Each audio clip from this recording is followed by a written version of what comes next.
আবার কোনো জিনিস যদি আমাদের জন্য ক্ষতিকর হয় সেটাও আমাদের জন্য হারাম করেছে কে? ধূমপান করা এটা কি স্বাস্থ্যের পক্ষে ভালো না খারাপ? গলার সাউন্ড কমে আসছে। স্মোকার কিছু আছে এখানে? হ্যাঁ আছে আছে। হ্যাঁ, পীরগঞ্জের মানুষও স্মোকিং করে। পীরগঞ্জ মানে তো এখানে সব পীর আর ওলিয়া উলিয়া থাকবে। হ্যাঁ, এখানে বিড়ি খান আপনারা? এই সিগারেট পৃথিবীতে একমাত্র খাবার যে খাবারটা টয়লেটে বসেও খাওয়া যায়, ঠিক কি না? আচ্ছা, সিগারেট বা বিড়ি ছাড়া আর কোনো জিনিস কেউ টয়লেটে বসে খাইতে দেখছেন? আপনি পায়খানায় বসে ভাত খেতে পারবেন? বিরিয়ানি খেতে পারবেন? কলা খেতে পারবেন? কি খেতে পারবেন? বিড়ি খাবেন না, এটা খুব পচা জিনিস। পৃথিবীতে সিগারেটই একমাত্র খাবার বা পণ্য যে প্রোডাক্টের গায়ে এই প্রোডাক্টের বদনাম লেখা থাকে।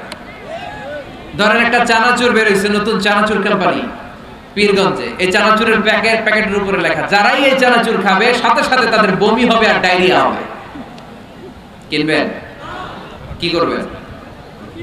কিনবই না, বলবো তোর চানাচুর তুই খা, তোর বমি হোক, তোর 14 গোষ্ঠীর ডায়রিয়া হোক, তুই মর, ঠিক কি না? কারণ এই পণ্যের গায়ে বদনাম, আমি কিনবো কেন? দেখেন সিগারেটের উপরে লেখা স্মোকিং কজেস ক্যান্সার, ধূমপান কর্কট রোগের কারণ, ধূমপান স্বাস্থ্যের জন্য ক্ষতিকর, এটা খেলে ক্যান্সার হতে পারে, ক্যান্সার যার নেই কোনো আনসার, এটা জেনেও মানুষ খায়। এটার ভেতরে আছে নিকোটিন, চিকিৎসা বিজ্ঞানীরা বলে এটা হচ্ছে স্লো পয়জন, বিষ খাওয়া যা, ধূমপান করা তা, এটা আপনাকে শেষ করে দিবে। আপনার স্ত্রী আস্তে আস্তে আক্রান্ত হবে আপনার কন্টাক্টে আসলে, আপনার বাচ্চাদেরকে আদর করতে গেলে আপনার বাচ্চারা আক্রান্ত হবে। এই নিকোটিন তৈরি হয় টোবাকো প্ল্যান্টস থেকে, টোবাকো তামাক পাতা। পীরগঞ্জে তামাক পাতা আছে নাকি?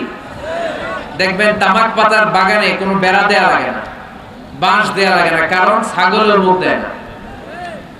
তামাক পাতা ছাগলে খায়, গরু খায়, তো যেটা ছাগলে খায় না, যেটা গরু খাইলো না, এটা আপনি আশরাফুল মাখলুকাত হয়ে মুখে নিতে পারবেন?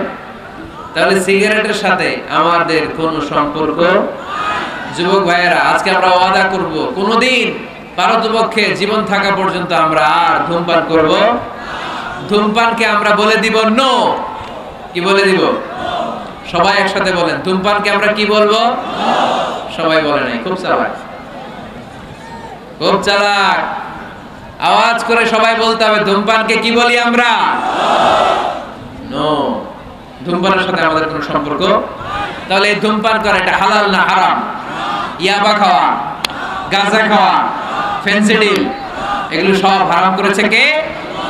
কারণ স্বাস্থ্যকর না, এটা অস্বাস্থ্যকর, স্বাস্থ্যের পক্ষে ক্ষতিকর। তাহলে কোন জিনিস যদি অপবিত্র হয় সেটা হারাম, ক্ষতিকর হলে হারাম। নাম্বার 3 হচ্ছে ফাহিশ, অশ্লীল, অশ্লীলতা থাকলেও সেটা হারাম। আপনি যদি ইন্ডিয়ান নায়িকাদের নেকেড ভিডিও দেখেন, এটা হালাল না হারাম? এর মধ্যে অশ্লীলতা আছে না নাই? তাহলে কোনো অশ্লীল, কোনো ক্ষতিকর, কোনো অপবিত্র জিনিসের সাথে মুমিনদের কোনো সম্পর্ক নাই। তারপরে হালাল এবং হারামের আরেকটা মূলনীতি হচ্ছে মুকাদ্দামাতুল হারামে হারাম। যেটা হারাম এটার সূচনাও হারাম, যেটা হারাম এটার শুরুটাও হারাম। যেমন কোন নারীদের দিকে, বেগানা নারীদের দিকে ভাব নিয়ে তাকানো, এটাকে হারাম করছে কে? আসলে এটা হারাম হওয়ার কথা ছিল না, কারণ আপনি তো তাকিয়েছেন। এটা হারাম হওয়ার কারণ হচ্ছে এই তাকানোটাই একটা সার্টেন পিরিয়ড শেষে আপনাকে জিনার দিকে নিয়ে যাবে, পরকীয়ার দিকে নিয়ে যাবে, হারাম প্রেম আর ভালোবাসার দিকে ডেকে নিয়ে যাবে। চিল্লায় বলেন ঠিক কি না? কলেজ পড়ুয়া ছেলে মেয়েদের মধ্যে প্রেম ভালোবাসা কিভাবে হয় জানেন? প্রথমে চোখাচোখি, প্রথমে কি? ওই যে পোলাপাইন সব হাসতেছে, ওদের কমন পড়ে গেছে। প্রথমে কি? চোখাচোখি, তারপরে ইশারা, তারপরে মুচকি হাসি, তারপরে ফেসবুকের আইডি শেয়ার, তারপরে মোবাইল নাম্বার শেয়ার, তারপরে আসে বিশ্ব ভালোবাসা দিবস 14ই ফেব্রুয়ারি। আলহামদুলিল্লাহ পীরগঞ্জে এগুলা নাই, পীরগঞ্জে এগুলা আছে। আপনারাও ভালোবাসা করেন। এটা কি বিশ্ব ভালোবাসা দিবস না বিশ্ব বেহায়া দিবস? এর চেয়ে বেহায়াপনা, অশ্লীলতাপনা আর হতে পারে? আমাদের সারা বছর ভালোবাসা, সকালে ভালোবাসা, দুপুরে ভালোবাসা, বিকেলে ভালোবাসা। এজন্য আমাদের ভালোবাসার দিবস লাগে না। আওয়াজ করে বলতে হবে ঠিক কি না? আমাদের আল্লাহর জন্য ভালোবাসা, আমাদের আছে কোরআনের জন্য ভালোবাসা, আমাদের আছে নবীর জন্য ভালোবাসা, ঠিক কি না? রাসূল আমার ভালোবাসা, রাসূল আমার আলো আশা, রাসূল আমার প্রেম বিরহের মূল আলোচনা, রাসূল আমার কাজে কর্মের অনুপ্রেরণা, ঠিক কি না? রাসূলের ভালোবাসা আমাদের অন্তরে আছে না নাই? আছে, আমাদের সব সময় ভালোবাসা। এজন্য আমাদের দিবস টিবস লাগে না। আমরা সকালে ভালোবাসি, আমরা দুপুরে ভালোবাসি, আমরা রাতে ভালোবাসি, আমাদের 24 ঘন্টায় ভালোবাসাবাসি, ঠিক কি না? এখানে আওয়াজ করতেছেন কারা কারা দেখি? ওটা বসে করতেছেন কেন? শেষ করে দেই আলোচনা, না শেষ করে দেই, একটা সংক্ষিপ্ত মোনাজাত দিয়ে শেষ করে দেই। আর কয়েক মিনিট শুনবেন? হ্যাঁ শুনবেন, শুনবেন। তাকবীর পড়েন, লিল্লাহে তাকবীর, লিল্লাহে তাকবীর, লিল্লাহে তাকবীর। সম্মানিত ভাইরা, এই নজরটা বড্ড খারাপ, বদ নজর। আর নাদার সাহামুন মাসমুমুন মিন সিহামি ইবলিশ। এই নজরটা হচ্ছে ছেলেরা যে মেয়েদের দিকে তাকায়, মেয়েরা ছেলেদের দিকে তাকায়, এই অবাধ দৃষ্টি, এই লাগামহীন দৃষ্টি, এটা শয়তানের বিষ মাখানো তীরের মধ্যে থেকে ভয়ঙ্কর একটা তীর। এই তীর দিয়ে শয়তান যুবক আর যুবতীদেরকে কাবু করে ফেলে। এই তীর দিয়ে শয়তান কলেজ পড়ুয়া ছেলে আর মেয়েদেরকে ধ্বংসের পথে নিয়ে যায়। হারাম ভালোবাসা এদেরকে ডেকে নিয়ে যায়। চিল্লায় বলেন ঠিক কি না? এই যে বয়ফ্রেন্ড আর গার্লফ্রেন্ডের কালচার আগে ছিল বাংলাদেশে, কথা কয় না? এলাকায় এগুলো আছে? এলাকায় আছে এগুলা? কার কার গার্লফ্রেন্ড আছে দেখি? বিপ্লব ভাই দেখছেন কত বড় ঢাকায় গার্লফ্রেন্ড আছে? ওইটা সত্য স্বীকার করছে না? গার্লফ্রেন্ড না, কালকেই বিয়ে করে ফেলবা ওরে। পারা যাবে? হ্যাঁ, কে? বাপ মা দেয় না, টাকা নাই, ছেলের বাবা মেয়ের বাবা উভয়রে বলি বিয়ে করায় দেন, বিয়ে করিয়ে দিবেন, ঠিক কি না? ওরে আল্লাহ, মহা খুশি। বিয়ের কথা শুনে কয় ঠিক। বিয়ের চেয়ে ভালো জিনিস আছে পৃথিবীতে? ভালো জিনিস আছে?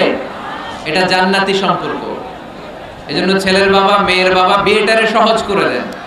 বিয়ে না করিয়ে দিয়ে যদি ওদেরকে এভাবে পেন্ডিং রেখে দেন, ওদের ভালোবাসার কারণে যত গুনাহ হচ্ছে, এই অবৈধ প্রেমের কারণে যত গুনাহ হচ্ছে, তার একটা পার্সেন্টেজ গুনাহ বাবা মার কাঁধে আছে না নাই? আছে। এজন্য খবরদার, এই হারাম ভালোবাসাকে, এই গার্লফ্রেন্ড এই বয়ফ্রেন্ড কালচারকে কোনো মুমিন সাপোর্ট করতে পারে না। বিয়ে করেন। আর নিকাহ মিন সুন্নতি ফামান রাগিবা আন সুন্নতি ফালাইসা মিন্নি। আল্লাহর হাবিব সাল্লাল্লাহু আলাইহি ওয়াসাল্লাম বলেন, বিয়ে আমার সুন্নাহ, যে আমার সুন্নাহ থেকে মুখ ফিরিয়ে নেয় সে কঠিন কালেও আমার উম্মত হতে পারে না। এজন্য নজরটা বড্ড ভয়ঙ্কর, নজরটা বড্ড ভয়ঙ্কর। আল্লাহর হাবিব সাল্লাল্লাহু আলাইহি ওয়াসাল্লাম বললেন, মাইয়াদমান লি মা বাইনা লিহিয়াইহি ওয়া মা বাইনা রিজলাইহি আদমান লাহুল জান্নাহ। আমার কোন উম্মত যদি দুইটা অঙ্গের গ্যারান্টি আমাকে দেয়, আমি আমার ওই উম্মতকে জান্নাতের গ্যারান্টি দিয়ে দেই। এক হচ্ছে জিহ্বার গ্যারান্টি। কেউ যদি আমার নবীর গ্যারান্টি দেয়, নবী আমার এই জিহ্বা দিয়ে কোনো পাপ কাজ আমি করব না। দুই হচ্ছে লজ্জাস্থানের গ্যারান্টি। আমার নবীকে যদি গ্যারান্টি দেয়া হয়, নবী এই লজ্জাস্থানের পাপ আমি করব না। জিহ্বার গ্যারান্টি আর লজ্জাস্থানের গ্যারান্টি যদি কোন উম্মত আমার দেয়, বিশ্বনবী বলেন, আমি আমার সেই উম্মতকে জান্নাতের গ্যারান্টি দিয়ে দেব, জান্নাতের গ্যারান্টি দিয়ে দেব। এজন্য খবরদার, কোন হারামের সাথে আমাদের কোনো সম্পর্ক নাই। আমাদের সম্পর্ক হবে শুধু হালালের সাথে, ঠিক কিনা? আপনি যদি হারাম খেয়ে জিকির করেন, এই জিকির আল্লাহর কাছে কবুল হবে? হারাম খেয়ে নামাজ পড়লে কবুল হবে? হারাম খেয়ে এতিমখানা বানালে কবুল হবে না। কারণ ইন্নাল্লাহ তাইয়্যিব লা ইয়াকবালু ইল্লা তাইয়্যিবা। আল্লাহ নিজে পবিত্র, আল্লাহ পবিত্র ছাড়া কোনো কিছুকে কবুল করে। বিশ্বনবী বললেন, বাইতুল্লাহর চারিপাশে এক সাহাবা ইয়া রাব ইয়া রাব ইয়া রাব বলে কাঁদতে শুরু করে দিয়েছে। অন্যান্য সাহাবারা বলতে লাগলো, এই সাহাবী সব নিয়ে গিয়েছে। আল্লাহর হাবিব সাল্লাল্লাহু আলাইহি ওয়াসাল্লাম বললেন, ওয়া মাতা'নুহু হারাম, ওয়া মালবাসুহু হারাম ওয়া মাশরাবুহু হারাম ফাআন্না ইউস্তাজাবু লাহু। আল্লাহর নবী বললেন, এই লোকটা যতই কাঁদুক, যতই জিকিরি করুক, যত ইবাদত করুক, এই লোকটা যা খায় হারাম খায়, যা করে হারাম থেকে করে, তার কোন দোয়া আল্লাহর কাছে কবুল হবে না। এজন্য আমরা হালাল খেতে চাই। আপনি হালাল খেলে মুস্তাজাবুদ দাওয়া। রিকশাওয়ালার পয়সার মতো কোনো হালাল পয়সা পৃথিবীতে হতে পারে? কুলিওয়ালা, ঠেলাওয়ালা, এদের পয়সার মতো হালাল পয়সা এই দুনিয়াতে হতে পারে? তাহলে মুসলমানদের স্লোগান হবে, হারামের সাথে আমাদের কোনো সম্পর্ক। আমাদের সম্পর্ক কিসের সাথে? চিল্লায় বলতে হবে, কিসের সাথে? হালাল এটা সবার জন্য হালাল, ঠিক কিনা? হারাম সবার জন্য হারাম, ঠিক কিনা? বলেন তো, মিথ্যা বলা আপনার জন্য হালাল না হারাম? আমার জন্য, কাবা ঘরের ইমামের জন্য, বিশ্ব নবীর জন্য। যেটা হারাম এটা সবার জন্য হারাম, ঠিক কিনা? অন্যায় করলে এটা সবার জন্য অপরাধ। এটা এমপির ছেলে করুক যেরকম অপরাধ, প্রধানমন্ত্রীর ছেলে করুক যেরকম অপরাধ, প্রেসিডেন্টের ছেলে করলে যেমন অপরাধ, রিকশাওয়ালার ছেলে করলে তেমন অপরাধ। চিল্লায় বলেন ঠিক কিনা? ইসলাম বলে সবাই সমান। There is no difference between black and white, between upper and lower, between the richer section of the society and poorer section of the society. Everyone is totally equal, 100% equal, completely equal is the eyes of Islam. চিল্লায় বলেন ঠিক কিনা? ইসলাম বলে সাদা কালোয় পার্থক্য নাই, ধনী গরিবে পার্থক্য নাই, নিয়ম সবার জন্য সমান। তাই আমরা হালাল অবলম্বন করতে চাই। আল্লাহর হাবিব সাল্লাল্লাহু আলাইহি ওয়াসাল্লাম সব সময় হালাল উপার্জনের জন্য দোয়া করতেন আর বলতেন, আল্লাহুম্মা কফিনি বিহালালিকা আন হারামিক ওয়া আগনিনি বিফাদলিকা আম্মান সিওয়াক। আল্লাহ, হারামের দিকে যেতে চাই না, তুমি আমাকে হালালের উপর অবশিষ্ট রাখো, এই হালাল দিয়ে আমার জীবনটাকে ভরপুর করে দাও। চিল্লায় পড়েন আমিন। আমরা আল্লাহ তাআলার কাছে কায়মুল বাক্যে দোয়া করি, আমরা যেন হালাল দিয়ে আমাদের জীবনকে সাজাতে পারি, তুমি তৌফিক দাও। আর জোরে পড়েন আমিন। আমরা যেন হারাম থেকে যোজন যোজন কিলোমিটার দূরে থাকতে পারি, আল্লাহ তুমি তৌফিক দান করো। আমরা পড়ি আমিন। আমাদের প্রিয় আলতাফ ভাই একটা সুসংবাদ আপনাদেরকে শোনাতে চায়। উনি আপনাদের জন্য পীরগঞ্জে অসাধারণ ক্যালিগ্রাফির ডিজাইন দিয়ে, আর্কিটেকচারাল ডিজাইন দিয়ে একটা মসজিদ বানাতে চায়। পড়েন আলহামদুলিল্লাহ। আমি টাঙ্গাইলে আল ওয়াসাতিয়া মডেল মস্ক নামে একটা মসজিদের ঘোষণা দিয়েছে। আলোচনাটা কি আপনারা শুনেছেন? ইউটিউবে কে কে শুনছেন হাত তুলেন। মাশাআল্লাহ, সব শুনছেন। হাত নামান। তো সেখানে আমি দেখিয়েছি মসজিদ হচ্ছে মুসলিম সমাজের সামাজিক ঐক্যের কেন্দ্রবিন্দু। আমাদের মসজিদ হিন্দুদের মন্দিরের মতো নয়, আমাদের মসজিদ খ্রিস্টানদের গির্জার মতো নয়, আমাদের মসজিদ ইহুদিদের সিনাগগের মতো নয়, আমাদের মসজিদ শিখদের গুরুদ্বারার মতো নয়, আমাদের মসজিদ আমাদের কমিউনিটি সেন্টার। চিল্লায় বলেন ঠিক কিনা? আমাদের মসজিদ আমাদের সামাজিক ঐক্যের প্রাণকেন্দ্র।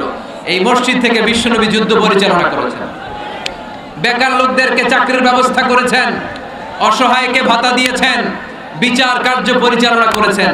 বিশ্বনবীর মসজিদ ছিল বিশ্বনবীর গণভবন, এটাই ছিল বিশ্বনবীর বঙ্গভবন, এটাই ছিল বিশ্বনবীর সেক্রেটারিয়েট। চিল্লায় বলেন ঠিক কিনা? আমি আল ওয়াসাতিয়া মডেল মস্কের একটা মাস্টার প্ল্যান সেই টাঙ্গাইলে হাজার হাজার লাখ জনতার সামনে পেশ করেছে। এরপর সারা বাংলাদেশ থেকে আমার কাছে ফোন করেছে। গতকাল শেরাটন হোটেল চিনেন? হোটেল ইন্টারকন্টিনেন্টালে আমার একটা মিটিং ছিল। নারায়ণগঞ্জে অলরেডি ঘোষণা হয়ে গেছে, কিছুদিন পরে আমি মসজিদ উদ্বোধন করব। কক্সবাজারে ঘোষণা হয়েছে, সিলেটে হয়েছে, খুলনায় হয়েছে। আলহামদুলিল্লাহ কবেন না? আপনাদের রংপুর পীরগঞ্জে এরকম একটা মডেল মসজিদ হোক, আমরা চাই কি চাই না? আমাদের মসজিদের দুয়ার সবার জন্য খোলা। চিল্লায় বলেন ঠিক কিনা? যুবকরা মসজিদ মুখী হতে চায় না, কারণ তাদের জন্য অ্যাক্টিভিটি রাখি নাই। নারীরা মসজিদে আসতে পারে না, তাদের জন্য নামাজের জায়গা রাখি নাই। ছোট বাচ্চাদেরকে আমরা ধমকে মসজিদ থেকে তাড়িয়ে দেই, আগামী প্রজন্ম ছেলেরা মুসল্লি হবে না। চিল্লায় বলেন ঠিক কিনা? এজন্য আমরা মসজিদকে গণমানুষের মিলন কেন্দ্রে পরিণত করতে চাই। আমাদের আলতাফ ভাই একটা চমৎকার মসজিদের ডেমো আমাকে দেখিয়েছে। আমি আমার মাস্টার প্ল্যান ওনার সাথে শেয়ার করব। আপনাদের যার যতটুকু সুযোগ হয় ওনার মাদ্রাসার জন্য, মসজিদের জন্য দুহাত খুলে দান করবেন। রাজি আছেন তো? সবাই রাজি আছেন? আল্লাহ আমাদের সবাইকে কথাগুলো বোঝার আর আমল করার তৌফিক দান করুন। আমরা সবাই পড়ি আমিন। যতগুলো কথা বলেছি কোরআন সুন্নাহর আলোকে বলেছি, বানিয়ে কিছু বলিনি। কালকে বৃত্তি আছে মসজিদের ওনার বৃত্তি। তারপরেও আমার মনের অজান্তে কোনো মিস ইনফরমেশন যদি আমার মুখ ফসকে বেরিয়ে যায়, সেগুলো যেন আল্লাহ তাআলা আপনাদের স্মৃতিপট থেকে মুছে দেয়, আমরা পড়ি আমিন। সত্য, সুন্দর আর হকের পক্ষে, কল্যাণের পক্ষে যা বলেছি তার সবটুকু প্রথমে আল্লাহ তাআলা আমাকে আমলের তৌফিক দান করুক, আপনাদের সবাইকে আমলের তৌফিক দান করুক, আমরা পড়ি আমিন।